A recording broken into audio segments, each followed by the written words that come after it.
আসসালামু আলাইকুম বন্ধুরা, আজকে আমি আপনাদের সাথে আরেকটি ভিডিও নিয়ে চলে আসলাম। দেখতে পাচ্ছেন আমি এখানে সুখসাগর পেঁয়াজের জমিতে পড়ন্ত বিকেলে পেঁয়াজে স্প্রে করার জন্য চলে এসেছি। পড়ন্ত বিকেলে সূর্যটাও অস্ত চলে যাচ্ছে, ইফতারের ঠিক আগ মুহূর্তে চলে এসেছি পেঁয়াজের জমিতে স্প্রে করার জন্য। আসলে এই টাইমে স্প্রে করলে অনেক উপকার আছে। বিকেলে স্প্রে করলে পোকা দমন ভালো হয়, ছত্রাকনাশক কাজ ভালো করে, কারণ সারাদিন প্রচুর পরিমাণ রোদ থাকে। রোদের কারণে অনেক গরম থাকে। গরমে যখন আপনি ওষুধ স্প্রে করবেন গাছ ভালোভাবে শোষণ করতে পারে না। এই কারণেই বিকেলে অথবা সকালবেলা স্প্রে করা ভালো, কিন্তু সকালে কুয়াশা থাকে। আমি মনে করি বিকেলবেলা স্প্রে করলেই সবচেয়ে ভালো হয়, তাই আমি বিকেলবেলা স্প্রে করারই সবসময় চেষ্টা করি। তাই পড়ন্ত বিকেলে চলে এসেছি রোজার মাসে, ইফতারের প্রায় আগ মুহূর্তে আসরের নামাজ পড়েই চলে এসেছি।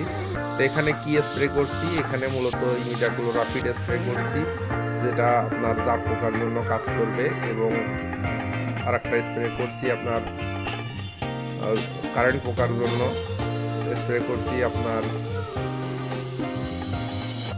এবং আরও স্প্রে করছি আপনার ছত্রাকনাশক।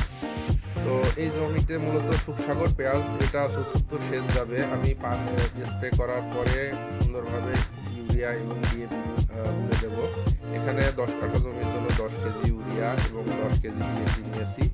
এইগুলা সার সুন্দরভাবে জমিতে তুলে দেব, কারণ কালকে ভোরবেলায় পানি দিয়ে দেবো। এখন সন্ধ্যা লেগে গেছে, ভোরবেলা সার দিতে গেলে কষ্ট হয়, কারণ কুয়াশা পাতায় পড়বে, পাতায় লেগে থাকতে পারে। এই কারণে সুন্দরভাবে এখানে তুলে দেবো।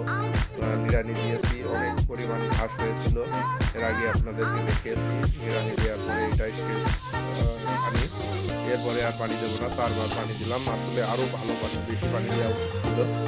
আমি সুখসাগর পেঁয়াজের আগে কখনো চাষ করি নাই, এই কারণে বুঝতে পারিনি পেঁয়াজ কতটাও ভালো হয়নি। মিডিয়াম মানের হয়েছে, আবার একেবারে খারাপও হয়নি। পাশেই আরও কিছু লোক দেখেন বিকেলে স্প্রে করছে পেঁয়াজে। এই মাঠে শুধু পেঁয়াজ আর পেঁয়াজ, হালকা কিছু ভুট্টা আছে।